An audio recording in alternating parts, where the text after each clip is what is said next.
اعوذ باللہ من الشیطان الرجیم بسم اللہ الرحمن الرحیم الحمد للہ رب العالمین والصلاة والسلام علی رسولہ الکریم وعلی اہل بیتہ الطیبین الطاہرین اما بعد فقد قال اللہ تبارک و تعالی فی محکم کتابہ یا ایہا الناس اعبدوا ربکم الذی خلقکم والذین من قبلکم لعلکم تتقون۔ درود پڑھیے محمد و آل محمد پر، اللہم صلی علی محمد و آل محمد۔ موضوع گفتگو عبادات ہیں جی۔ ماشاءاللہ آپ حال عبادت میں ہیں، اعتکاف بھی عبادت، حالت روزہ میں ہیں یہ بھی آپ کا عبادت، مسجد میں ٹھہرنا، ذکر پروردگار کرنا یہ بھی عبادت۔ سوال یہ ہے کہ عبادتیں انسان کے لیے کیوں ضروری ہیں؟ فلسفہ عبادات آپ کہیں، عبادت کے فائدے کی بات کریں کہ انسان کے لیے عبادت جیسے اعمال انجام دینے کی ضرورت کیا ہے۔ ضرورت پہ آپ جب بات کرتے ہیں نا کسی چیز کی، تو مطلب یہ ہوتا ہے کہ آپ کی بیسک نیڈ کیا ہے کہ اس کے بغیر گزارا نہیں ہو سکتا۔ مثال کے طور پر ایک دفعہ آپ پانی کو دیکھتے ہیں، ایک پانی کی ضرورت کا کانسیپٹ ہے اور ایک ہے اس پانی کے فالتو فوائد و برکات۔ بیسک نیڈ کیا ہے پانی کی کہ اللہ تبارک و تعالیٰ فرماتا ہے وَجَعَلْنَا مِنَ الْمَاءِ كُلَّ شَيْءٍ حَيٍّ، ہر زندہ موجود کی زندگی کا دار و مدار پانی ہے، بیسک ہے۔ جو بھی زندہ موجود ہے اسے پانی نہ ملے تو زندگی خطرے میں پڑ جائے گی۔ جیسے پودوں میں بہت ہی آپ دیکھ سکتے ہیں آسانی کے ساتھ، وضاحت کے ساتھ، کہ اگر پودے کو کچھ عرصہ پانی نہ دیں، 2 دن 3 دن، تو وہ مرجھا جائے گا، پتے اس کے خشک زرد ہو جائیں گے۔ بس بیسک نیڈ پانی کی دیکھی جائے تو وہ ہے زندگی کا باقی رہنے کا وسیلہ ہے۔ ہاں اضافی اس کی برکات ہیں، فوائد ہیں، جس پانی کے ساتھ آپ اپنا مبارک چہرہ بھی دھوتے ہیں، وضو کر لیتے ہیں، کبھی گرمی میں آتے ہیں تو ٹھنڈک محسوس کرنے کے لیے جا کے غسل کر لیا، نہا لیا، یہ اضافی فوائد۔ بس اسی طرح عبادات کے کچھ بیسک کنسپٹ ہیں کہ ہماری ضرورت ہے، اور کچھ عبادات کے فوائد و برکات ہیں۔ جیسے کہا جی نماز برائی سے روکتی ہے، یہ اس کا ایک فائدہ ہے۔ عبادت انجام دو کہ پروردگار آپ کے لیے ثواب دے گا، یہ فائدے ہیں، برکات ہیں۔ سوال ہمارا یہ ہے کہ ابتدائی طور پر، بیسک طور پر عبادت کی انسان کو ضرورت کیا ہے؟ بھئی کیوں ہم عبادتیں کریں جبکہ اللہ تبارک و تعالیٰ بھی بے نیاز ہے، وہ غنی ہے، اسے ہماری عبادتوں کی ضرورت نہیں ہے۔ ضرورت ہم انسانوں کو ہی ہے، لیکن وہ ضرورت کیا ہے؟ جسمانی طور پہ تو ضرورت نہیں ہے عبادت کی، یہ ہے جسمانی طور پہ آپ کے میں دیکھو ضرورت ہے پانی کی، جی خوراک کی، ہیلتھ کے مسائل آپ دیکھ لیں تو مختلف ڈوزز آپ لیتے ہیں، ضرورت جسمانی ضرورت تو وہ ہو جائے گی۔ اس فزیکل ورلڈ میں جو کچھ آپ کو فزیکلی چاہیے وہ سب کچھ جسم کی ضروریات ہیں۔ عبادت کا شمار ان چیزوں میں نہیں ہوتا جو ہماری فزیکل نیڈز پوری کر رہی ہوں، چونکہ بعض دفعہ انسان آتا ہے عبادت کے لیے نیند کی حالت میں، سستی کی حالت میں، گھر والوں نے اٹھا دیا جاؤ بھی نماز پڑھو، جسم تو ساتھ نہیں دے رہا۔ بس جسمانی ضرورت نہیں ہے۔ اب خود سوچیں کہ ایک عبادت کرنے سے انسان کو خود حاصل کیا ہوتا ہے؟ اگر عبادت نہ کرے تو کیا نقصان ہوتا ہے؟ جیسے کہا نا پانی نہیں پئیں تو زندہ موجودات کی زندگی خطرے میں پڑ جائے گی۔ زندہ موجودات، جانداروں کو، جانوروں کو پانی چاہیے زندگی بچانے کے لیے، نہیں ہوگا تو زندگی نہیں ہوگی۔ وہ عبادت ہم جب کرتے ہیں تو ہم کون سی اصلی ضرورت لے کر آئے ہیں عبادت کے ذریعے اسے پورا کریں، اور اگر عبادت نہیں کرتے تو نقصان کیا ہوگا؟ سوچا کبھی آپ نے اس بات پہ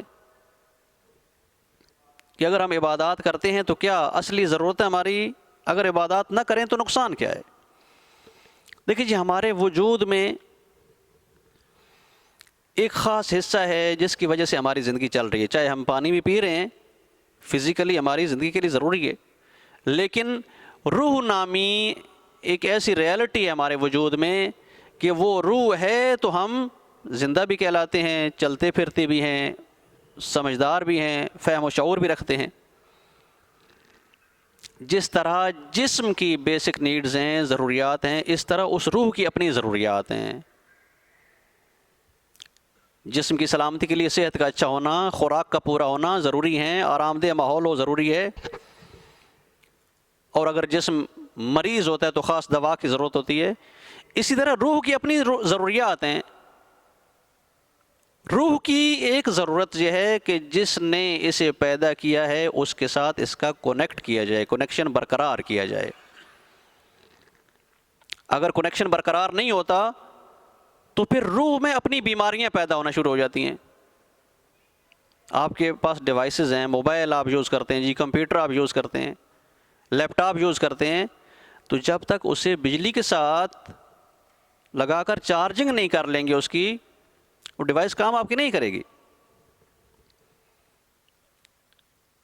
موبائل کی چارجنگ بجلی سے ہوتی ہے، بجلی سے چارجنگ ہوگی تو اس نے چلنا ہے، جتنی دیر وہ چارجنگ چلے گی اتنا دیر کام کرے گا۔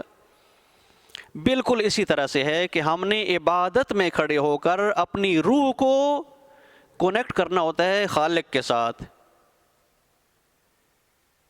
فَإِذَا سَوَّيْتُهُ وَنَفَخْتُ فِيهِ مِنْ رُوحِي، کہ اللہ تعالیٰ نے فرمایا کہ جب میں نے انسانی جسم کو بیلنسڈ کیا، متوازن کیا، تو اس میں اپنی روح پھونک دی۔ اب روح تو خدا نے پھونک دی ہے کہ یہ باڈی کیا زندہ ہو گئی ہے، مگر اس روح کی ضروریات ہیں۔ اس روح کو سکون بھی چاہیے، اس روح کو طاقت بھی چاہیے، اس روح کو تازگی بھی چاہیے۔ اور عبادت میں جب انسان پروردگار عالم کے حضور کھڑا ہوتا ہے، روح وہاں عالم غیب کے ساتھ کنیکٹ ہوتی ہے، وہاں سے طاقت لیتی ہے، وہاں سے انرجی لیتی ہے، اور اس میں تازگی آتی ہے روح میں۔ اور آپ جج کر سکتے ہیں کہ جو لوگ زیادہ عبادت کرتے ہیں وہ دوسروں کی نسبت پریشانیوں سے بھی اتنا دور ہوتے ہیں۔ ایسا نہیں کہ پریشانی نہیں ہوتی، نہیں، انہیں فیلنگز نہیں ہوتی، آتی پریشانی چلی جائے گی، مشکلات آتی ہیں گزر جائیں گی۔ زیادہ ڈپریشن کا شکار نہیں ہوتے عبادت گزار لوگ۔ جو دعا و مناجات میں مصروف رہتے ہیں وہ ڈپریشن انہیں نقصان نہیں پہنچاتا، گزر جاتا ہے۔ لیکن جو لوگ عبادات نہیں کرتے، جن کی روح سٹرانگ نہیں ہوتی، عبادت نہ کرنے کی وجہ سے، خدا کے ساتھ رابطہ برقرار نہ کرنے کی وجہ سے زندگی میں ہر آنے والی مشکل پریشانی انہیں افیکٹ کر جاتی ہے، متاثر کر جاتی ہے، پریشان کر جاتی ہے۔ بس پہلا فائدہ عبادت کا یہ ہے کہ جب اللہ تبارک و تعالیٰ کے محضر میں ہم کھڑے ہوتے ہیں اور روحانی رابطہ برقرار کرتے ہیں، خدا کی قدرت سے یہاں انسان کو قدرت ملتی ہے، انرجی اضافہ ہوتی ہے۔ بالکل اسی طرح مثال لے لیں، اگر انسان کو اللہ تبارک و تعالیٰ نے روح جیسا ایک گوہر دیا ہے، ایک قیمتی جز انسان کے وجود میں روح جیسی ہے، لیکن اس کا خدا کے ساتھ رابطہ نہ ہو، تو اس کی مثال ایسی ہی ہوگی جیسے کہ آپ کسی درخت کی ٹہنی کو اس سے کاٹ ڈالیں۔ ہاں، وہ جو ٹہنی کٹ جاتی ہے نا، اس کی دو صورتیں ہوتی ہیں، یا تو بالکل الگ تھلگ ہو جاتی ہے، یا ساتھ تھوڑا سا بھی ٹچ ہو نا تو وہ سبز رہتی ہے۔ ایسی ہے، چونکہ درخت کی ٹہنی اگرچہ ٹوٹ گئی مگر اس کے ساتھ درخت کے ساتھ جڑی ہوئی ہے تو یہ سبز رہے گی، اس نے خشک ہو کے گرنا نہیں ہے، اس میں زندگی رہے گی۔ کچھ دنوں کے بعد ممکن آپ اس پہ دیکھیں نئی ڈالیاں آ گئے ہیں، نئے پتے آ گئے ہیں، ٹوٹی ہوئی ٹہنی پہ۔ اور شاید آپ نے دیکھے ہوں کچھ سیانے لوگ کہ اگر ان کے گھر میں درخت لگا ہو، کبھی اس درخت کی ٹہنی ٹوٹ جائے تو اسے لے آ کر یا کیچڑ مٹی لگا دیتے ہیں یا گوبر لگا دیتے ہیں کہ یہ برقرار رہے، اس کا رابطہ ناتا جڑا رہے، تاکہ کل یہ ٹہنی شاخ میں بدل جائے اور اس پہ بھی ثمر آ جائے۔ یہی سیم سچویشن ہے انسان کی، کہ جو انسان اپنے رب سے بالکل کٹ جاتا ہے اس کی روح مرنے کے قریب ہو جاتی ہے، اس کی روح میں وہ ہیومینٹی نہیں رہتی۔ اب دیکھے ہوں گے بعض لوگ آپ نے کہ کسی کو تکلیف دیتے ہیں، کوئی احساس ہی نہیں ہوتا، اور الٹا دو اضافہ تکلیف دینے والے الفاظ کہے جائیں گے، دو اور ٹھوکریں لگا جائیں گے، پرواہ ہی نہیں ہے۔ چونکہ اس کا رابطہ کٹا ہوا ہے پروردگار سے، اس کی روحانی احساسات اس کا ساتھ چھوڑ گئے، بالکل اس ٹہنی کی طرح جو درخت سے جدا ہو جاتی ہے اور کٹ کے مرجھا جاتی ہے۔ لیکن جو شخص ذرہ برابر اپنے پروردگار کے ساتھ جڑا رہے، اس کے انسانی احساسات تازہ رہتے ہیں۔ احساسات تازہ رہنے کا مطلب کیا کہ ہیومینٹی باقی رہتی ہے، فیلنگز اپنی ہیں کہ ہم انسان ہیں جی، ایک انسان ہونے کے ناطے کسی انسان کو تکلیف نہیں پہنچانی۔ اللہ تبارک و تعالیٰ کا عظیم ترین بندہ کون ہے؟ حضرت محمد مصطفیٰ صلی اللہ علیہ وآلہ وسلم، اللہم صلی علی محمد وآل محمد، جنہیں اللہ تبارک و تعالیٰ نے ایک لقب دیا ہے کہ یہ میرا نبی عالمین کے لیے رحمت ہے، اپنوں کے لیے بھی رحمت ہے، دشمن کے لیے بھی رحمت ہے۔ وہ ایسے نہیں ہوا، لوگوں نے راستے میں کانٹے بچھا دیے، لوگوں نے گندگی اجری وغیرہ بھی پھینکی نبی پر، مگر کہیں ملتا ہے آپ کو تاریخ میں کہ نبی کریم صلی اللہ علیہ وآلہ وسلم نے کسی کے لیے بد دعا کی ہو؟ پڑھے کبھی؟ یہی ملتا ہے کہ اپنے دشمنوں کے حق میں بھی دعا کرتے تھے کہ اے پروردگار یہ قوم نادان ہے، انہیں ہدایت فرما۔ انسانیت ان کی بالکل پرفیکٹ تھی، کامل انسانیت بیدار تھی، نہیں چاہتے تھے کہ میری وجہ سے کسی کو تکلیف پہنچے۔ یہ اس روح کی صفت ہے جو روح اپنے پروردگار کے ساتھ رابطے میں رہتی ہے۔ اور عبادت خدا کا یہ ایک فائدہ ہے کہ جو لوگ اپنے پروردگار کی عبادت میں اپنے رب کے ساتھ راز و نیاز کرتے ہوئے رب سے جڑے رہتے ہیں، ان کے وجود سے دوسری انسانیت کو نقصان نہیں پہنچتا، دوسرے انسانوں کو تکلیف نہیں پہنچتی۔ ہاں، وہ معاشرے کہ جن معاشروں میں خدا کی عبادت کا ذوق و شوق کم ہوتا ہے، اس معاشرے میں ہر انسان دوسرے کو تکلیف دینے کے پیچھے ہے۔ کسی کا مال چرا لیا، کسی کا مال غصب کر لیا، کسی کو چوٹ لگا دی، کسی کو تھپڑ لگا دیا، کسی کو دو الٹی سیدھی بد اخلاقی کی باتیں سنا دی، حتیٰ کہ اتنی افسوسناک بات ہوتی ہے ایسے معاشروں میں کہ جہاں پر کسی کو تکلیف دے کر لوگ لذت محسوس کر رہے ہوں۔ ہاں، ہے ہمارا نا ایسا کلچر، ہمارا جس کلچر میں ہم رہ رہے ہیں نام کے مسلمان لوگ، نہیں، ہمارا کلچر ایسے بن چکا ہے کہ اگر کسی کو ہارٹ کریں گے تو خوش ہے جی، ہم نے یہ سنا نہیں دی، کھری کھری نہیں سنا دی۔ مطلب یعنی یہ بیچارہ انسان، مسکین انسان اپنے رب سے اتنا دور رہا ہے کہ اس کی روح کے روحانی احساسات، انسانی احساسات ختم ہو گئے، اس کی انر وائس کام نہیں کر رہی۔ وہ جو اندر وجدان نامی ہے نا ایک پاور، جیسے آپ کہتے ہیں ضمیر، ضمیر کے اندر سے آواز ہی نہیں آ رہی، نہیں، ضمیر اسے اندر سے للکار رہا، یار تو غلط کر رہا ہے، نہیں کرنا چاہیے تھا تجھے۔ یہ کس چیز کا نقصان ہے؟ رب سے جدا رہنے کا نقصان ہے، اپنے رب سے کٹ کے رہنے کا نقصان ہے کہ اندر سے احساس ہی ختم ہو گئے۔ تکلیف کسی کو دے رہے، خوش ہو رہا ہے، تکلیف کسی کو دے رہے، اسے لذت محسوس ہو رہی ہے، اور جی چاہ رہا ہے اور سناؤں اسے اور جا کے تکلیف دوں۔ بس یہ وہ معاشرہ ہے کہ جو رب سے ٹوٹا ہوا ہے، جس معاشرے میں دعا اور عبادت کا کنسیپٹ کمزور پڑ جاتا ہے، وہاں پر غیر اخلاقی باتیں زیادہ ہو جاتی ہیں۔ ہاں جی، ہماری بیسک نیڈ ہے کہ جب اللہ تبارک و تعالیٰ نے ہمیں انسان بنا کر اس دنیا میں بھیجا ہے تو انسانیت کا لازمہ یہ ہے کہ ایک انسان دوسرے انسان کے لیے آسانیوں کا سبب بنے، ایک انسان دوسرے انسان کے لیے بے چینی کا سبب نہ بنے بلکہ آرام کا سبب بنے۔ عبادت یہ ضروری ہے، بس عبادت اس لیے ضروری ہے کہ چونکہ عبادت میں کھڑے ہو کر ہم انسانوں نے اپنی روح کو کنیکٹ کرنا ہوتا ہے ذات پروردگار کے ساتھ۔ ذات پروردگار سے جیسے ہماری روح کنیکٹ ہو جائے گی، معرفت میں اضافہ ہوگا، اور ایک شرح صدر بولتے ہیں کہ قوت برداشت بڑھتی ہے۔ جس انسان کا رب سے زیادہ ناتا ہو نا، اس کے اندر قوت برداشت زیادہ ہوتی ہے، اور پھر وہ کہتا نظر آتا ہے، مسجد ڈھا دے، مندر ڈھا دے، جو کچھ ڈھا دے، صرف دل بندے دا نہ ڈھاویں جو دلاں وچ خدا آرام دے۔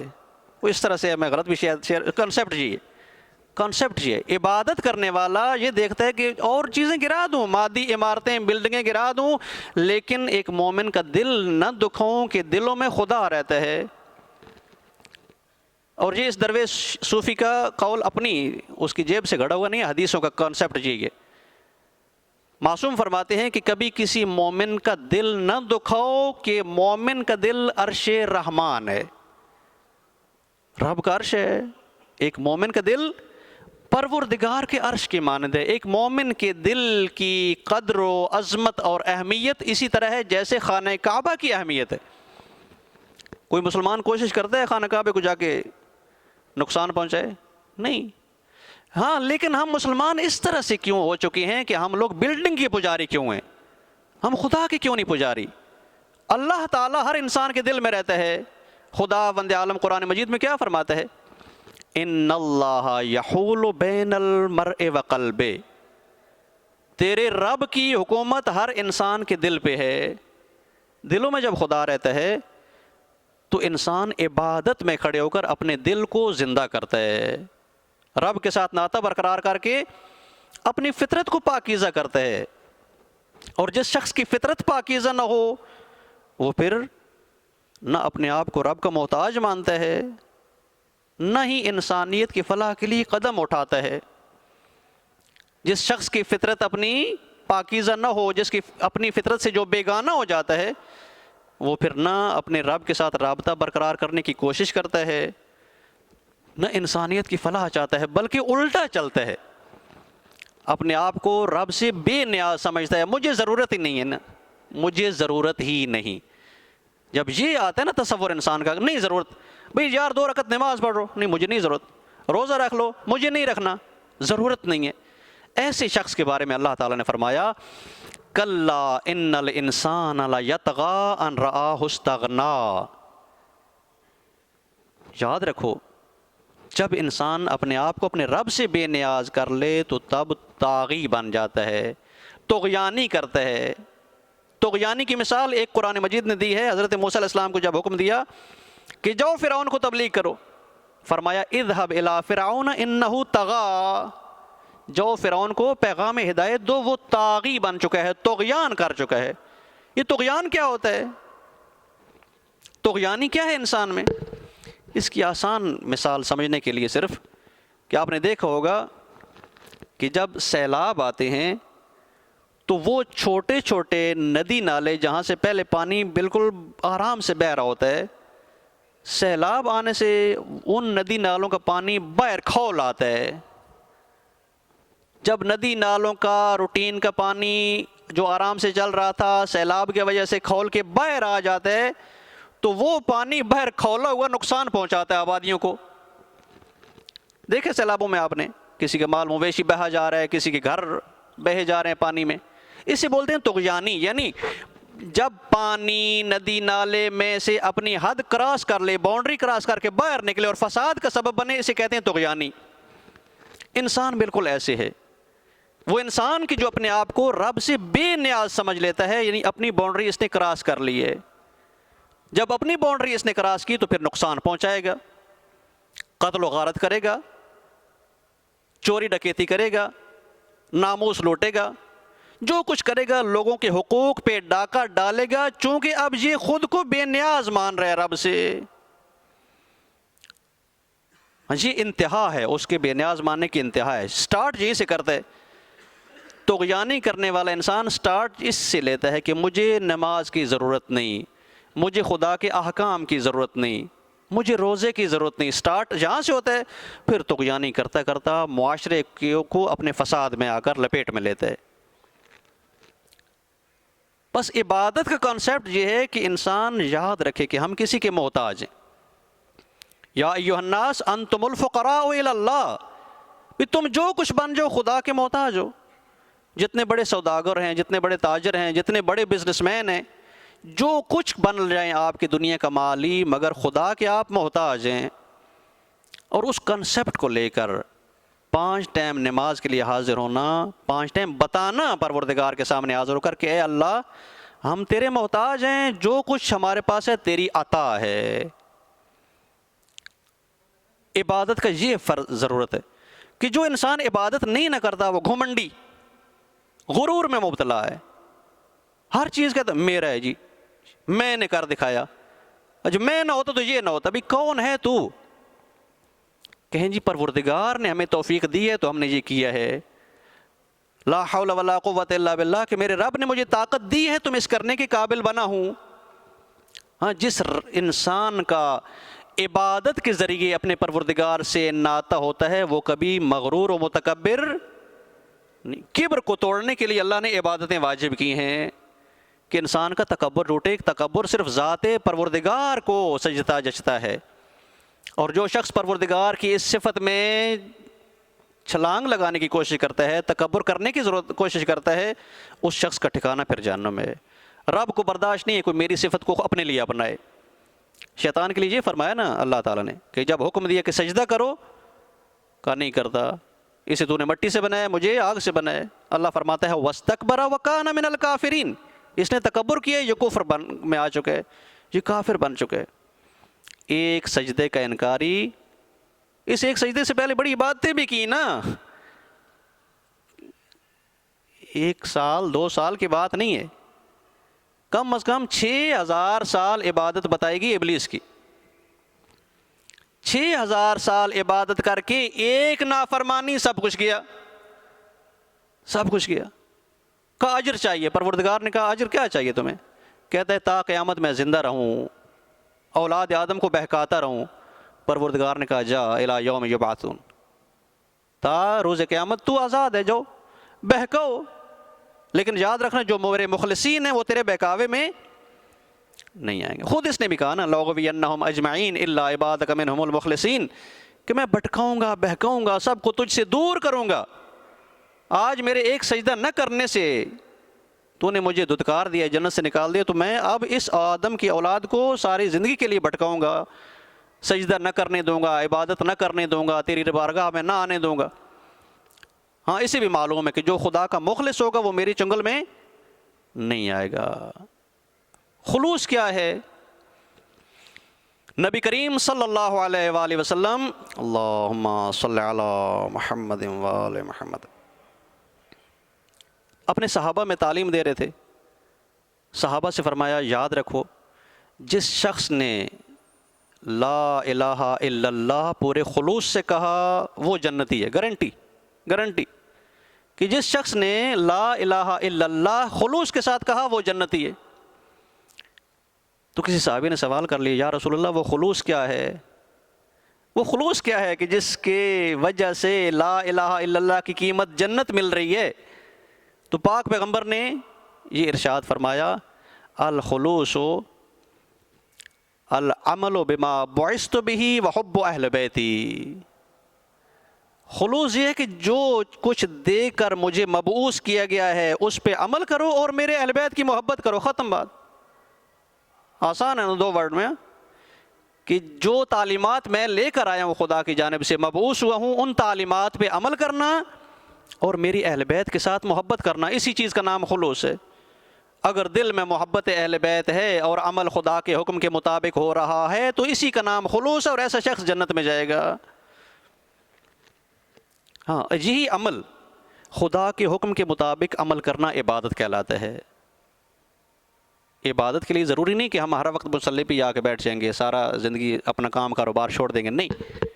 عبادت یہ ہے کہ رب العالمین کے حکم کے مطابق اپنی زندگی کو مینیج کرنا، بس اسی چیز کا نام عبادت ہے۔ اور یہ عبادت ہے ہمارے ذات سے غرور و تکبر ختم کرنے کے لیے۔ یہ عبادت ہم کرتے ہیں خدا کے حضور میں اپنے آپ کو حاضر کھڑا کر کے اس تصور کے ساتھ کہ پروردگار تو ہمیں ہمیشہ دیکھ رہا ہے۔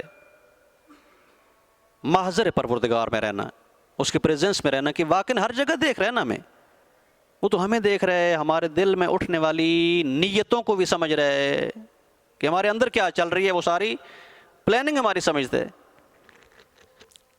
تو اس تصور کے ساتھ جب ہم نماز پڑھتے ہیں یا عبادت کرتے ہیں کہ ہمارا پروردگار ہمیں ہر وقت دیکھ رہا ہے، تو ایسی عبادت کے بارے میں نبی کریم صلی اللہ علیہ وآلہ وسلم اللہم صلی علی محمد وآل محمد ارشاد فرماتے ہیں کہ اس تصور کے ساتھ 5 ٹائم آپ نماز پڑھنے جب آؤ تو تمہاری روح اس طرح پاک و پاکیزہ ہو جاتی ہے، ہر گناہ سے صاف ہو جاتی ہے، جس طرح اگر آپ دن میں 5 دفعہ غسل کرتے ہیں تو جسم پہ کوئی گندگی باقی نہیں رہتی۔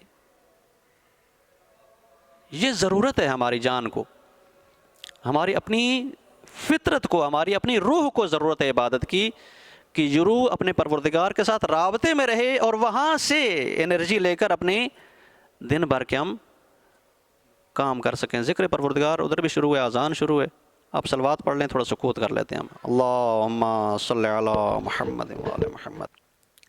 ہاں جی، عبادت پہ بات ہم کر رہے تھے کہ عبادت کیوں ضروری ہے۔ ایک تو عرض کیا کہ روح کو خدا سے جوڑنا اور وہاں سے طاقت لینا، جیسے ہمارے مولا علی ابن ابی طالب علیہ الصلوۃ والسلام، اللہم صلی علی محمد وعلی محمد، پروردگار کے ساتھ اتنا گہرا عشق اور محبت تھی کہ رب سے راز و نیاز کر کے وہاں سے روحانی طاقت لیتے تھے، اور اس روحانی طاقت کے ذریعے سے پھر وہ در خیبر مولا نے اکھیڑا کہ فرمایا ما قلعتها بقوت جسمانیہ، میں نے اپنی جسمانی زور سے نہیں اٹھایا اسے، بل بقوت روحانیہ، جو عالم روحانیت سے طاقت لی تھی اس سے اس دروازے کو میں نے اکھیڑ پھینکے۔ اور یہ چیز ہوتی ہے کہ جو بھی انسان رب العالمین کی بارگاہ میں عبادت کے لیے آتا ہے اسے روحانی طاقت ملتی ہے روحانی طاقت۔ یہ نہیں ہو سکتا کہ عبادت کے لیے کھڑے ہوں اور طاقت نہ ملے، ملتی ہے طاقت۔ اور دوسری چیز عالم ارشاد فرماتا ہے اقم الصلاۃ لذکری، عبادت کرو اور نماز قائم کرو تاکہ مجھے یاد کرو، تمہیں یاد رہے کہ تم کس عالم سے آئے ہو، تم کسی اور عالم سے آئے ہو، اس دنیا والے تم نہیں ہو، اور نہ تمہیں یہاں ہمیشہ رہنا ہے، اس دنیا سے کراس کر کے آگے کسی اور عالم میں جانا ہے۔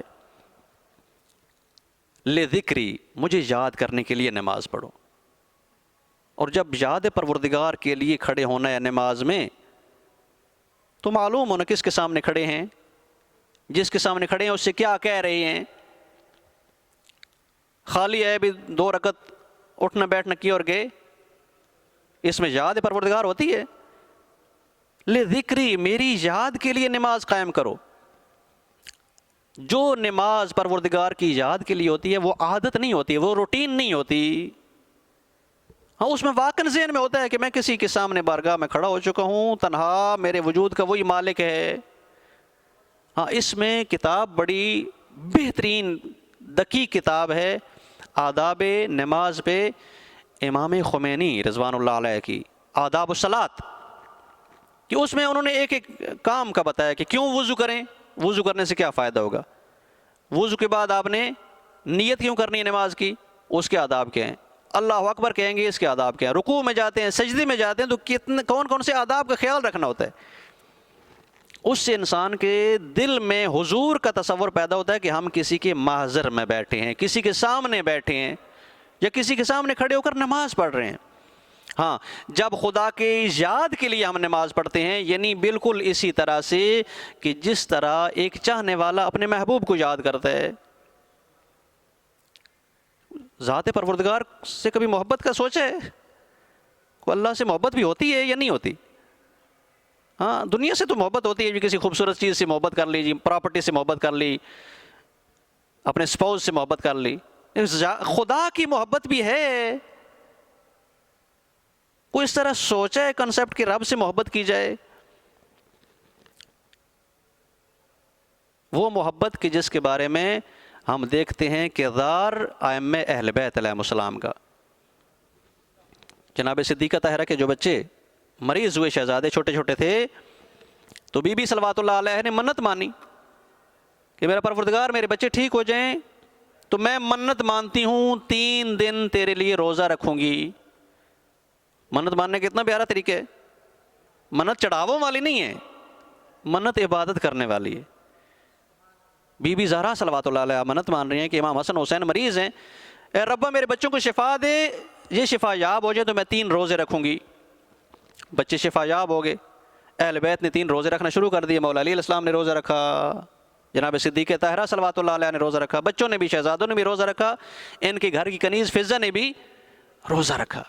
لیکن جب افطار کا وقت آیا کسی نے آ کر بھیک مانگی، کوئی سائل آ گیا، سوالی آ گیا، ایک دن بھی اٹھا دی افطاری، دوسرے دن روزہ رکھا، پھر دوسری افطاری کو سائل آ گیا، اسی بھی افطاری دے دی، تیسرا روزہ رکھا، منت کے 3 روزے پورے ہو گئے، تیسری افطاری بھی کسی سائل کو دے دی۔ تو رب نے ان کے اس عمل کا قصیدہ یوں پڑھا، وَيُطْعِمُونَ الطَّعَامَ عَلَىٰ حُبِّهِ عَلَىٰ حُبِّهِ، یہ وہ ہیں جو اطعام کر رہے ہیں، بھوکوں کو کھانا کھلا رہے ہیں اپنے رب کی محبت میں، اپنے رب کی محبت میں۔ ہاں، اللہ سے محبت کرتے ہیں اللہ والے، اللہ سے محبت کرتے ہیں اللہ والے۔ خدا نے ہمیں ایک دل دیا ہے نا، کتنے دل ہمارے پاس؟ 2 ہے کسی کے پاس؟ کوئی میریکل بھی نہیں ہوتا کسی کے 2 ایک فالتو لگاؤ، اسٹیپنی کسی کے پاس نہیں ہے، ایک ہی دل ہے۔ یہ ایک دل اللہ تعالیٰ نے محبت کے لیے دیا ہے اور صرف اپنی محبت کے لیے دیا ہے۔ ہاں، شروع میں انسان بھٹکا ہوتا ہے نا، بچپن میں کھلونوں سے محبت ہے جی، تھوڑا سا اوپر آیا لڑکپن میں یاروں سے محبت ہے، دوستوں سے محبت ہے، پھر اوپر آیا تو اپنا شریک حیات ڈھونڈا، اس سے محبت۔ یہ ساری جھوٹی محبتیں ہیں کہ جیسے وقت طے ہوتا جاتا ہے یہ چھوٹتی جاتی ہیں۔ جو بچہ میٹرک کر جائے اسے چھوٹے چھوٹے کھلونے آپ دیں تو کھیلے گا اس سے، یار میرے کام کے نہیں ہے۔ اور جو بوڑھے لوگ ہیں ان سے پوچھے وہ بیویوں والی محبت سچی تھی؟ نہیں، گزر گئی، گزر گئی۔ یہ سب کچھ جو گزر رہا ہے جہان میں یہ محبتیں حقیقی نہیں ہیں۔ پھر انہیں سن رسیدہ افراد سے پوچھنا انہیں کس سے محبت ہے؟ انہیں بس اپنے رب کی رحمت سے اب محبت ہے جو انہیں تھامے چل رہی ہے۔ آخر میں وہ حقیقی محبت آخر میں جنم لیتی ہے اپنے پروردگار سے محبت، کہ جس نے ہمیں نہ ہونے سے بنایا۔ هل اتى على الانسان حين من الدهر ولم يكن شيئا مذكورا، کیا تم نے وہ زمانہ نہیں بیتا کہ جب تم قابل ذکر ہی نہ تھے، پتہ نہیں کیا تھے، پھر قابل ذکر بنایا، تمہیں احسن تقویم میں پرویا، خوبصورت شکل صورت دے کر دنیا میں بھیجا، اتنی خوبصورت شکل تم لے کر آئے کہ تمہیں کچھ لوگ دیکھ کر خوش ہوئے، کچھ لوگوں نے چومنا چاٹنا شروع کر دیا، اتنے پیار تمہارے خدا نے لوگوں کے دلوں میں بھر دیے کہ اسی مامتا کے عشق و محبت نے تمہیں پال پوس کے جوان کر ڈالا۔ ساری نعمتیں تمہیں تو دے کر بھیجا ہم نے، لیکن ہمیں تم نے بھلا دیا، نعمتیں دینے والے پروردگار کو بھلا دیا، جس نے سب کچھ عطا کیا تھا اس سے محبت نہیں کی۔ ہاں، جب سب کچھ ساری صلاحیتیں ساری انرجی ساتھ چھوڑتی ہیں اور اکیلا وہ یاد آتا ہے، پھر اس کی محبت دل میں زندہ ہوتی ہے، پھر اس کی محبت جاگتی ہے، کہ جن کے بارے میں اللہ نے فرمایا والذین آمنوا اشد حبا للہ، جو ایمان لے کر آتے ہیں انہیں اپنے رب سے شدید محبت ہوتی ہے، وہ اپنے رب کے لیے کسی وقت بھی عبادت کے لیے کھڑے ہو جاتے ہیں، وہ اپنے رب کا ذکر و یاد کسی وقت بھی کرنا شروع کر دیتے ہیں، وہ اپنے رب کی راہ میں سر کٹوانا جانتے ہیں۔ حسین ابن علی علیہ السلام کا واقعہ پڑھا نا آپ نے کربلا کا، سنا؟ حتیٰ ان کے ماننے والے جو غیر معصوم تھے انہیں بھی کہا کہ آپ لوگ چلے جاؤ، لیکن نظارہ کرا دیا تھا کہ اگر نہیں جاتے تو پھر ہمارا مقام کیا ہوگا؟ سب کہہ رہے ہیں ہم ڈٹے ہوئے ہیں، کٹ جائیں گے، مر جائیں گے، لیکن آپ کا ساتھ نہیں چھوڑیں گے۔ یہ خدا کی محبت ہے۔ وہ تو امام معصوم کے سائے میں تھے افراد، لیکن جہاں ہم دیکھتے ہیں، اگر پڑھیں نا انقلاب ایران، آپ شہنشاہیت کے سامنے شیعت کیسے ڈٹا اور شیعوں نے کیسے پھر اپنی قربانیاں دی رائے خدا میں، امام خمینی کے اشاروں پہ محبت خدا کی ظاہر ہوتی ہے۔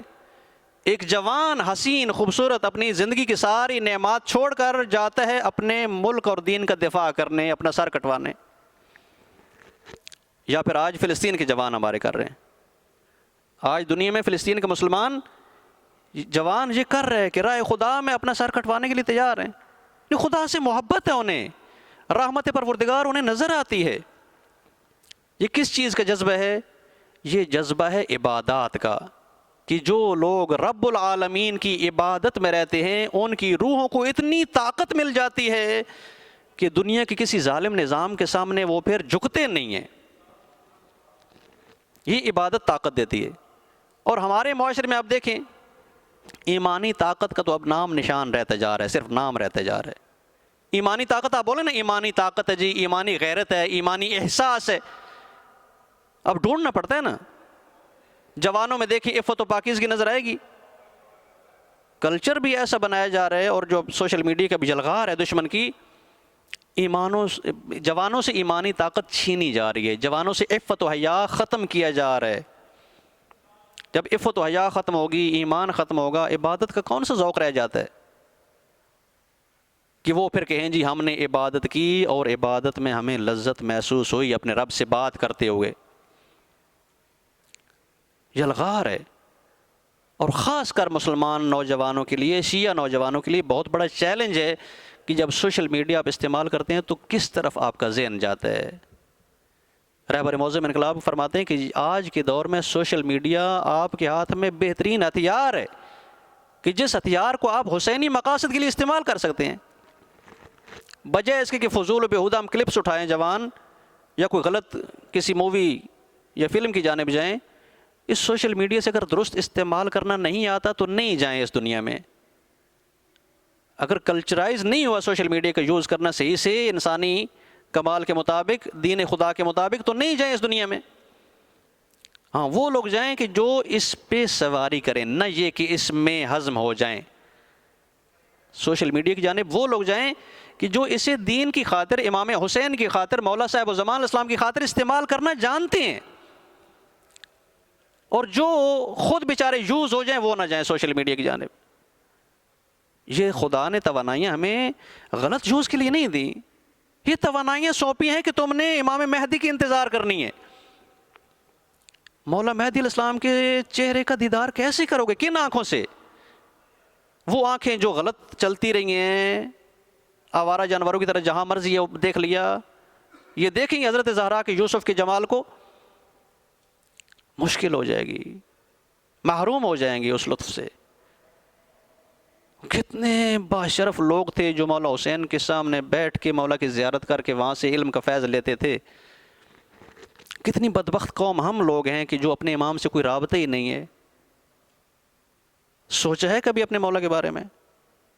حجت خدا ہے نا، خدا کی جانب سے معصوم رہبر ہیں ہمارے، خدا نے انہیں ہماری ہدایت کے لیے بھیجا، مگر دنیا کے ظالموں نے نظام میں مملکت ایسا بنا دیا کہ اس حجت خدا کو غیبت میں جانا پڑا۔ دنیا داروں کے غلط رویے کی وجہ سے اللہ تبارک و تعالیٰ نے اپنے اس معصوم نمائندے کو پردہ غیبت میں رکھا۔ لیکن ہم نے کبھی وہ تڑپ احساس کی کہ ہم اپنے مولا سے ملنے کی کوشش کریں؟ وہاں ایران میں جوان علماء سے پوچھتے ہیں بھی ہم بتائیں آغا صاحب کون سا عمل کریں کہ ہماری روح پاکیزہ ہو اور امام کے ملنے کے قابل ہو جائیں؟ پھر وہاں ایرانیوں نے ایک مسجد جمکران بنا دی کہ وہاں آپ آئیں، بدھ کی رات کو اعمال کریں، 40 راتیں وہاں گزاریں، ایک سلسلہ ہے وہاں روحانیت کا۔ لیکن ہماری قوم کے شیعہ جوانوں کو ہے کوئی قدر اپنے مولا کی؟ اسپیشل کوئی اہتمام کیا ہو کہ جی خاص جگہ ہے مولا صاحب و زمان اسلام کے لیے، ہم یہاں اعمال کریں گے، اپنی جوانی کو پاک رکھیں گے اپنے مولا کی امانت سمجھ کر۔ یہ پاکیزگی کا جذبہ صرف عبادت دیتی ہے، صرف عبادت۔ اللہم صلی علی محمد و آل محمد۔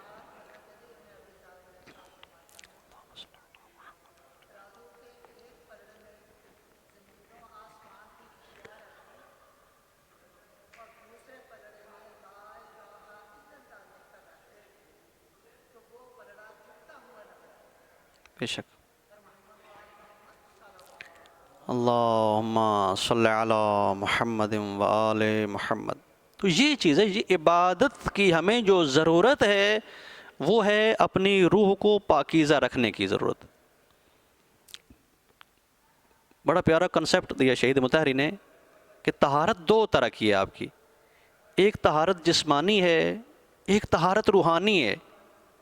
جسمانی طہارت کے لیے آپ وضو کر لیں گے، غسل کر لیں گے، لیکن روحانی طہارت کے لیے اپنے رب سے رابطہ کرنا پڑتا ہے۔ بالکل اسی طرح تجربہ شاید آپ لوگوں نے کیا نہ ہو، جب میں نہ کیا ہو، میں نے تجربہ کیا ہے، تجربے کے لیے صرف ایک تجربہ کیا ہے میں نے کہ یہ جو سلور کے برتن ہوتے ہیں نا گھروں میں یوز ہوتے رہتے ہیں، کافی عرصہ یوز ہونے سے ان کے سائڈوں میں وہ سیاہی جم جاتی ہے، ہاں، لیکن اسی سلور کے برتن کو آپ لے کے مسلسل آگ پہ چڑھا دیں، خالی برتن، ایک دفعہ گرم ہوتا ہوتا وہ بالکل لال ہو جائے گا، ساری سیاہی ختم، سب اس کی سیاہیاں داغ دبے بالکل خالص ہو جاتا ہے. یہ جس طرح سنارا سونے کو کندن کرتا ہے، اگر ملاوٹ ہو سونے میں تو وہ کندن کرتے ہیں تاکہ اس کی اضافہ جات، ملاوٹ والی چیزیں، ناخالصی اس کی ختم ہو جائے، بالکل پاک ہو جائے، صاف ہو جائے. تو عبادت انسان کے دل اور روح کو ایسے صاف کرتی ہے. جس پروردگار سے انسانی روح کا رابطہ ہوتا ہے وہ بالکل پاکیزگی ہے، تقدس ہے. تقدست لہ الاسماء الحسنی، اس کے تو نام بھی پاکیزہ ہیں، وہ پاکیزہ ہے پروردگار. جب اس سے انسان کنیکٹ ہوتا ہے نا تو روح میں پائے جانے والے گناہوں کے دھبے آٹومیٹکلی ریموو ہونا شروع ہو جاتے ہیں. ہاں، اگر دوران عبادت، اگر بیچ سجدے میں آنکھ نم ہو جائے تو پھر جانے وہ روح پاک ہو چکی ہے. کیا تجربہ کبھی؟ سجدے میں آنسو آ جائے، سجدے میں گرے ہوئے ہیں، سبحان اللہ کہہ رہے ہیں، آنکھ برس پڑے اچانک سے. نماز شب میں ہوتا ہے، روٹین کی دن کی نماز میں نہ ہو، کام زیادہ ہوتے ہیں، مصروفیت ہوتی ہے، جلدی نماز پڑھ کے کہیں جانا ہے، لیکن نماز شب میں ہوتا ہے. چونکہ تنہا اس وقت پروردگار کے سامنے ہے، ساری دنیا غافل سوئی ہوئی ہے، آپ کو پروردگار نے اٹھا لیا ہے، میرا پیارا بندہ میرے ساتھ بات کرنے کا ٹائم ہو گیا. آپ اٹھے اپنے بستر کو چھوڑ کے اور نماز شب پڑھتے ہوئے سجدے میں جاتے ہیں تو وہاں پر لذت ہی کچھ اور ہوتی ہے. آنکھیں نم ہوتی ہیں. ہاں، جس شخص کی سجدہ کرتے ہوئے آنکھ نم ہو جائے وہ یقین جانے کہ اس کی روح پاک ہے. یہ بندہ اپنے معاشرے کو تکلیف نہیں دے گا، کسی پہ ظلم نہیں کرے گا.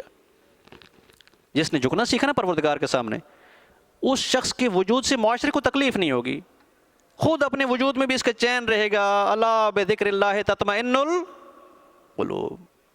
ذکر پروردگار میں رہنے والے کی جان میں اطمینان ہوتا ہے، سکون ہوتا ہے. لوگ بیچارے دنیا میں سکون ڈھونڈ رہے ہوتے ہیں جی، کہیں وزٹ پہ چلے جائیں، کسی وزٹ پوائنٹ پہ ہو کر آ جائیں، کوئی مووی دیکھ لیں، نہیں ملتا سکون. سکون آپ کو چاہیے دل کے لیے، اور دل کے سکون کی دوا صرف پروردگار کی یاد ہے اور کچھ نہیں ہے. یہ بیسک نیڈز ہیں ہماری. ہر انسان دنیا میں مشکلات میں گھرا ہوا ہے، ڈپریشن کا شکار ہو جاتا ہے، پریشانی آتی ہے، سکون چھن جاتا ہے ہر بندے کا. طالب علم بیچارے جس ٹائم اسٹڈی کر رہے ہیں، اچانک سے امتحان آیا، ڈپریشن کا شکار، پریشانی بن گئی. لیکن اگر وضو کر کے بسم اللہ الرحمن الرحیم پڑھ کے مطالعہ کرنا شروع کریں کتاب اٹھا کے، تو جو کچھ پڑھیں گے آپ کے دماغ میں خدا امانت رکھ دیتا ہے، فوری جا کے پیپر بھی اچھا سا آسانی سے حل کر کے آ جاتے ہیں. طریقہ ہوتا ہے نا ہر کام کا. اگر امتحان اچھا پاس کرنا ہے، کہتے ہیں جی کامیابی کے لیے کوئی دین نسخہ بتاتا ہے، ہر جگہ کامیابی کا نسخہ بتاتا ہے. امتحانوں میں اچھا پاس کیسے ہونا ہے آپ نے، جو محنت کی کامیاب کیسے ہونا ہے آپ نے، شادی شدہ لائف میں کامیاب کیسے ہونا ہے آپ نے، بزنس میں کامیاب، سارے بتاتا ہے دین. ہاں، لیکن نسخہ ڈھونڈنے کی ضرورت ہے، پھر طبیب ڈھونڈنے کی ضرورت ہے. پھر نسخے ہیں دین کے پاس.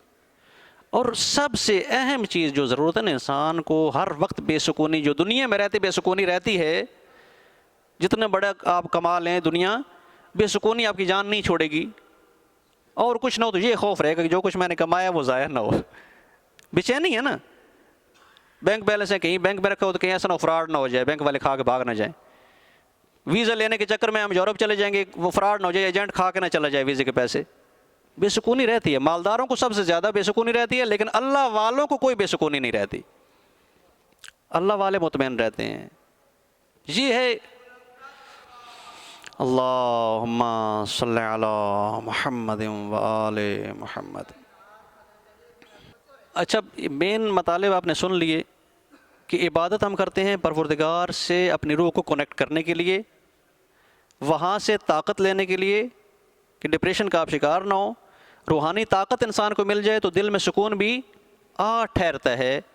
اور عبادت میں خدا کے ساتھ ہم گفتگو کرتے ہیں. بس یاد رکھیں کہ خاص کر جو نماز جیسی عبادت ہے، اس میں جب ہم گفتگو کرنے کھڑے ہوتے ہیں تو معلوم ہو کہ ہم کیا کہہ رہے ہیں. ہاں، ہوتا نا بیچارے بعض جن کی زبانیں نہیں ہوتی، وہ کچھ کہنا چاہتے ہیں، ہمیں تو سمجھ ہی نہیں آتی ہے کیا کہہ رہے ہیں. اشاروں سے بات کرنے والے، ہم ان کی زبان نہیں جانتے. ہاں، اسی طرح ہم بھی نماز پڑھتے ہیں تو ہم چونکہ عربی زبان میں نماز پڑھتے ہیں تو ہمیں تو پتہ ہی نہیں ہوتا ہم کیا کہہ رہے ہیں. ہاں، یہ توجہ ہونی چاہیے کہ جو کچھ ہم نماز پڑھ رہے ہیں بالآخر اس کا معنی کیا ہے، کیا مانگ رہے ہیں خدا سے. کیا لینے آئے ہیں اور جب نماز چھوڑ کے جاتے ہیں وہ ملا ہے یا نہیں ملا، اس پہ توجہ رکھیں۔ تو جوان لوگ بیٹھے ہیں، اس متعلق اگر آپ کو کوئی سوال ہو تو بسم اللہ سوال کر سکتے ہیں آپ، عبادت کے بارے میں، عبادت کے اثرات کے بارے میں، جی کہ عبادت ہم کرتے ہیں اثر کیوں نہیں ہو رہا، عبادت کرتے ہیں ہم اثر کیوں نہیں ہو رہا؟ جی بسم اللہ۔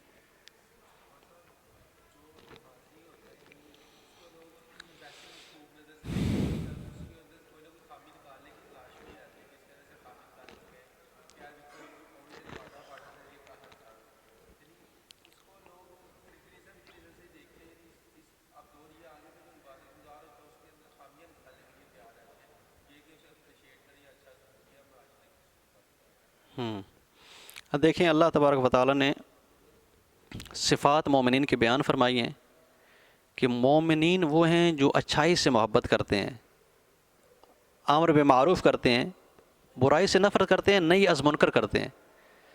لیکن منافقین وہ ہیں کہ جو اچھائی کو برا مانتے ہیں، اچھائی سے روکتے ہیں، اور برائی کو اچھا مانتے ہیں، یوزل ہے سب چلے آؤ کرتے جاؤ۔ یہ معاشرہ حالت نفاق تک پہنچ چکا ہے کہ اگر آپ کسی کے سامنے اچھائی کرنے جاتے ہیں، بڑا نمازی آ گیا، یہ بڑا سفید پوش بنا پھر رہا ہے۔ اب یہ کہاں جا رہی ہیں باتیں ساری ادھر جا رہی ہیں کہ وہ جو تنقید کر رہے ہیں اس بیچارے کی تربیت میں نقص رہ گیا نا، چاہے ماحول نے اس کی تربیت نہیں ہونے دی، چاہے اس کے والدین نے اس کی تربیت کی نہیں ہے۔ معاشرہ ہمارا اکثر معاشرہ وہ معاشرہ ہے کہ جو انڈین کلچر میں جی رہا ہے۔ ایک مذہبی اسکالر کا بڑا پیارا جملہ ہے کہ معاشرہ ہمیشہ ایک دوسری ماں ہے، معاشرہ کلچر اور تہذیب دوسری ماں ہے کہ جو اصلی ماں سے بچہ چھین کے خود اپنی مرضی کا پال لیتی ہے، تربیت کر لیتی ہے۔ معاشرہ جس معاشرے میں آپ رہ رہے ہیں، ہم جس معاشرے میں رہ رہے ہیں، یہاں پر اسلامی ویلیوز تو کم ہی خیال رکھا جاتا ہے نا، اسلامی ویلیوز نہیں انڈین ویلیوز ہیں، اور اب آہستہ آہستہ انڈین ویلیوز ہٹا کے ویسٹرن ویلیوز لے آنا چاہ رہے ہیں لوگ۔ تو بنے گا کیا؟ صفر اور صفر مل کر کیا کرے گی؟ صفر ہی دے گی نا، کچھ بھی نہیں بننا جب تک کہ اسلامی تعلیم کو توجہ نہیں دی جاتی۔ اسلامی تعلیم کو اس وقت ہم توجہ دیں گے جب اپنی پرائرٹی میں شامل کریں گے۔ بھئی آپ سکل سیکھ رہے ہیں، یونیورسٹی میں جا رہے ہیں، کالج میں جا رہے ہیں، وہاں سے اچھا کاروبار سیکھنے کے سکلز لے لیں گے، لیکن انسانیت کہاں سے ملے گی؟ انسانیت دین محمدی اور مکتب علوی سکھائے گا، اس جانب نہیں رجوع کریں گے تو نہیں ہو پائے گا۔ ہاں یہ ہے کہ اگر لوگ ہماری تعریف نہیں کر رہے، نمازی کے اچھے الفاظ میں یاد نہیں کر رہے، تو ان کو نظر انداز کریں، اگنور کریں۔ وہ اس قابل نہیں ہے کہ آپ ان کے ساتھ متھا مارنا شروع کر دیں۔ ٹھیک ہے آپ کو نمازی میں غلطی نظر آ رہی ہے، آپ اپنا راستہ لیں، ہم اپنا راستہ۔ اور پھر یہ نا کہ نمازی بیچارے بھی خشک بیہیو کرتے ہیں نا، جو دیندار بن جاتا ہے وہ سمجھتا ہے کہ میں تب ہی دیندار ہوں جب تھوڑا سا سائڈ پہ رہوں ان لوگوں سے۔ نہیں، انسان ہے نا، ہم بھی نماز پڑھنے والے بھی انسان ہیں، گناہ گار بھی انسان ہیں۔ جس طرح وہ بڑے سیانے کہتے ہیں کہ گناہ سے نفرت کرو، گناہ گار سے نفرت نہیں کرو۔ گناہ گار انسان ہیں، ہمارے بھائی ہیں، ہمارے دوست ہیں، ان سے بیٹھیں، بات چیت کرنے کا ٹاپک چھیڑیں، کسی ذریعے سے ممکن آپ کی نصیحت کوئی ان کے دل پہ اثر کر جائے، لیکن وہ اس وقت نصیحت اثر کرتی ہے جب آپ اپنے کسی پیارے کو تنہائی میں کھڑا کر کے نصیحت کر رہے ہوں، سب کے سامنے نہ اسے خراب کریں، تنقیدی اعتبار سے نہیں۔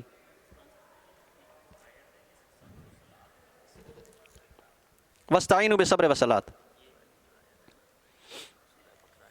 ہاں جی، سورہ بقرہ کی آیت مجیدہ ہے، اللہ تبارک و تعالیٰ فرماتا ہے اے ایمان والو صبر اور نماز سے مدد لو۔ معصومین نے فرمایا صبر سے مراد روزہ ہے، روزے اور نماز سے مدد لو۔ ایک تو میں نے آپ کو واقعہ بتایا روزے سے مدد لینے والا، جب بچے مریض ہیں منت مان لی کہ ہم روزہ رکھیں گے، مانوی عبادت کے لیے آپ نے منت مانی ہے، عبادت کے لیے اپنے آپ کو آمادہ کیا ہے کہ جو وہاں سے طاقت گین کرنی ہے، آپ نے پروردگار سے غیبی خزانے سے طاقت لینی ہے، انسان کو مدد مل جاتی ہے۔ نہیں وہ نہیں، روزہ ہے، چونکہ روزہ بھی صبر سکھاتا ہے، صبر سکھاتا ہے، روزے سے انسان کو کافی اپنے اوپر کنٹرول حاصل ہو جاتا ہے۔ ہاں یہاں پر ہے وہ جو آپ کا سوال تھا نا دن کو اپنی توانائیاں بیلنس کرنے کا، روزہ بیلنس کرتا ہے ان اپنی خواہشات کو بھی، غصے کو بھی، عقل کو بھی بیلنس کرتا ہے۔ وہاں پہ فائدہ دیتا ہے۔ نماز سے مدد مانگنا، کہ ابھی جو عرض میں نے کیا ہے کہ بارگاہ پروردگار میں حاضر ہو کر اپنی روح کو وہاں کنیکٹ کرنا اور ادھر سے طاقت لینا، ایمانی طاقت لینا، اسپرچویلٹی لینا۔ تو جب طاقت انسان میں آ جاتی ہے تو ہر مشکل سے گزر جاتا ہے، ہر مصیبت پہ غلبہ پا لیتا ہے۔ بسم اللہ۔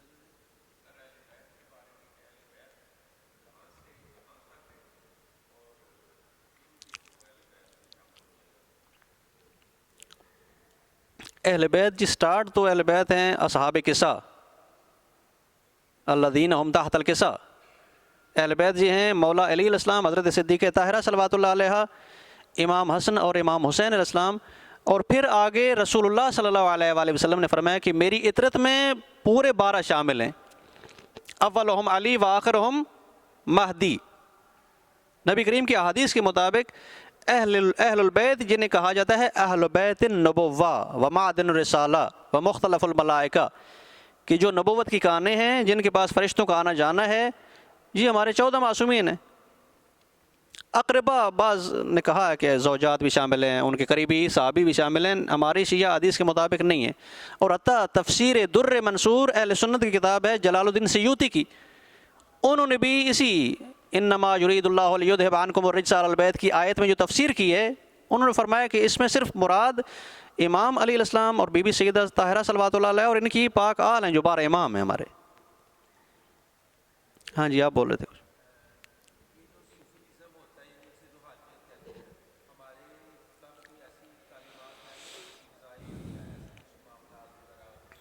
امام موسیٰ کاظم علیہ السلام نے فرمایا حاسبوا انفسکم قبل ان تحاسبوا، اپنے نفس کا محاسبہ کرتے رہو قبل اس کے کہ تمہارا حساب اگلے جان لیا جائے۔ اور صوفیزم کی ہم تائید نہیں کرتے، صوفیزم میں بہت سی خرافات ہیں، لیکن ہمارے ہاں اہل عرفان ہیں، مذہب تشیع میں عرفاء ہیں، صوفی کلچر نہیں ہے۔ صوفی کلچر تو ایک سوشل کلچر بن گیا نا، ایک فرقہ بن گیا، یہ صوفی ہے، یہ درویش ہے، یہ فلانا ہے، ممکن ہے بھنگی بھی ہو، ٹھیک ہے نا، وہ اس کی تائید نہیں کرتا مذہب فقہ جعفریہ، لیکن معرفت کی تائید کرتا ہے۔ آپ اپنے روحانی حالات کو بیلنس کریں، اس کی آ کر تعلیم دیتا ہے۔ اپنے نفس کا محاسبہ کرنا، مراقبے کرنا کہ میں کیا کر رہا ہوں، اپنا سارا دن محتاط رہنا کہ کوئی غلطی نہ ہو جائے، کوئی گناہ نہ ہو جائے، کوئی حرام نہ ہو جائے۔ پھر شام کو بیٹھ کے اپنا محاسبہ کرنا کہ آج کوئی غلطی تو نہیں ہوئی، اگر غلطی ہوئی ہے تو استغفار کرنا، اگر نہیں ہوئی تو خدا کا شکر بجا لانا کہ اور مزید اللہ تعالیٰ توفیق دیتا ہے نیکی کرنے کی۔ اگر حضور قلب کے ساتھ نماز پڑھی جائے تو یہی ہمارا مراقبہ ہے۔ صوفیزم ہمارا بس نماز ہی ہے، روزہ بہترین پریکٹس ہے اس اسپرچویلٹی کی۔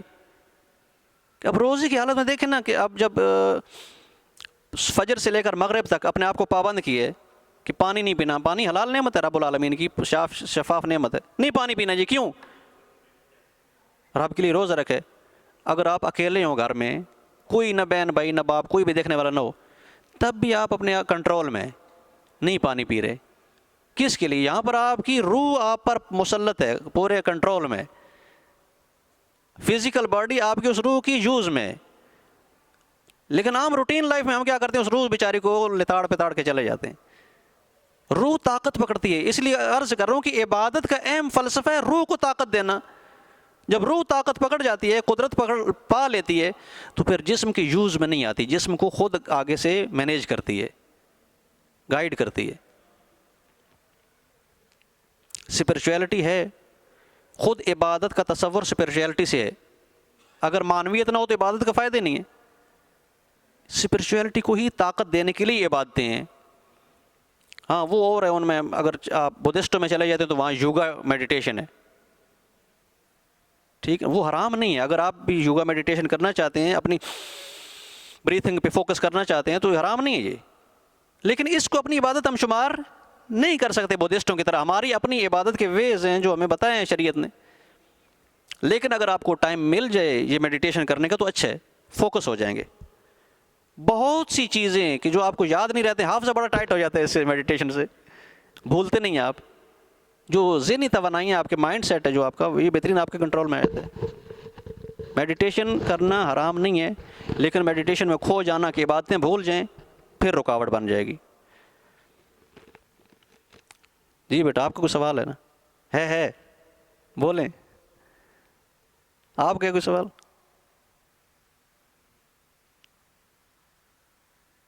جی قاری صاحب آپ، بسم اللہ۔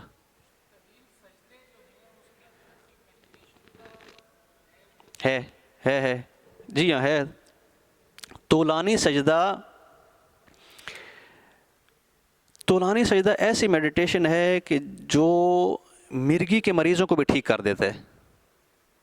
تشنج کے جو مریض ہوتے ہیں نا، طولانی سجدے میں ہوتا کیا ہے کہ آپ کا پورا باڈی کا خون سرکولیٹ ہو کے مغز میں آ جاتا ہے، مغز کی ساری جو ہے نا آپ کی نروز اور سیل سارے ایکٹیویٹ ہو جاتے ہیں، اپنا وہ خون کھینچنا شروع کر دیتے ہیں، ذہنی امراض ختم ہو جاتی ہیں طولانی سجدے سے۔ اس لیے مستحب ہے، اللہ بھی یہی چاہتا ہے کہ یہ محفوظ رہیں میرے بندے، بیماریوں سے محفوظ رہیں۔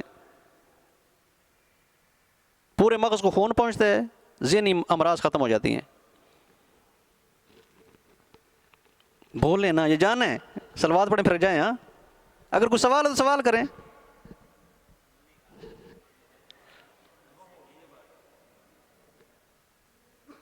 بس جی کوئی نہیں سوال، صلوات پڑھیں محمد وآل محمد پر۔